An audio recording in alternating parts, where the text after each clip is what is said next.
LV Hazrat Kumar గారు ఎన్నో వేల మందికి కంటి చూపు ప్రసాదించి రోగులకు అత్యాధునిక వైద్యాన్ని అందిస్తున్నారు. నిరుపేదలకు ప్రతిరోజు ఉదయం వైద్య సేవలు ఉచితంగా అందించబడును. వెంటనే సంప్రదించండి.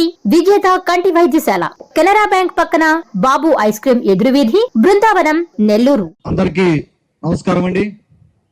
వేదిక మీద ఉన్న బీజేపీ రాష్ట్ర అధ్యక్షులు మాధవ్ గారికి, అలాగే మన నెల్లూరు జిల్లా బీజేపీ అధ్యక్షులు వంశీధర్ రెడ్డి గారికి, అలాగే ఇక్కడికి విచ్చేసిన మంత్రివర్యులకి, పార్లమెంటు సభ్యులకి, అలాగే మన తోటి ఎమ్మెల్యేలకి అందరికీ ధన్యవాదాలు, నమస్కారాలు తెలుపుకుంటా ఉన్నాను.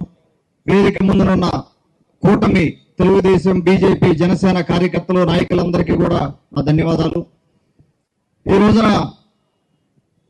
గౌరవ అటల్ బిహారీ వాజ్పేయి గారి సుపరిపాలన యాత్ర, బస్సు యాత్ర 25వ తేదీ అమరావతిలో కాంస్య విగ్రహం ఆవిష్కరణతోటే మనం అక్కడికి వెళ్ళాలని అందరం కూడా ఇక్కడి నుంచి, నెల్లూరు నుంచి అందరినీ కోరుకుంటూ, అలాగే వారు 9 సార్లు లోక్సభ సభ్యులుగా, జనసంఘ్ అలాగే భారతీయ జనతా పార్టీ వ్యవస్థాపకులుగా, అలాగే 2 సార్లు రాజ్యసభ సభ్యులుగా మీరు ఇనే ఉంటారు. ఇంతకు ముందు న్యూక్లియర్ టెస్ట్ జరిగింది, పోఖ్రాన్ 2, ఆయన వారి హయాంలోనే జరగడం జరిగింది. అది కార్గిల్ వారు కానీ, వారు తీసుకొచ్చిన నగరాలు అన్నిటినీ అనుసంధానం చేస్తూ జాతీయ రోడ్లు ఈ రోజున చూస్తా ఉన్నారు మీరు, ఇన్ఫ్రాస్ట్రక్చర్, వారు తీసుకొచ్చిన సంస్కరణలతోటే ఎంతో మంది నాలాంటి వాళ్ళు కూడా విదేశాలకు వెళ్ళి ఉద్యోగాలు చేసి 4 రూపాయలు సంపాదించుకొని మళ్ళా మన దేశానికి వచ్చి సేవ చేసే అవకాశం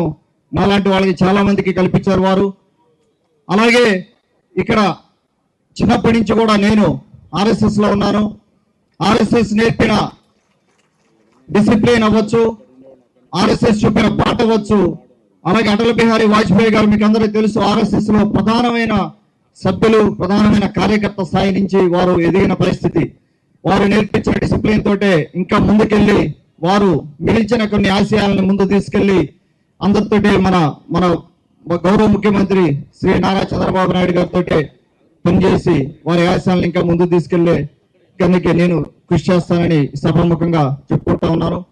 నా అదృష్టం ఈ రోజున వారి విగ్రహ ఆవిష్కరణలో ఇక్కడ పాల్గొనడం. కొత్తగా రాజకీయాల్లోకి వచ్చాను 3 ఏళ్ల క్రితం.